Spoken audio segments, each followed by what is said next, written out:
This is the 1989 Comfortmaker round one.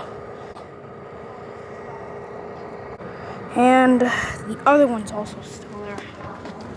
Right there. The one I got a video of starting up.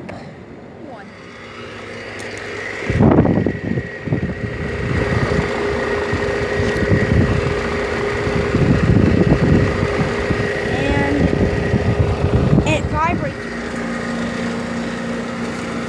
And the data sheet is completely faded. That's just one of the warning things. The data sheet's actually right there. And suction line is very, very cold. Liquid line's about the temperature of outside. And it's got a Copeland compressor.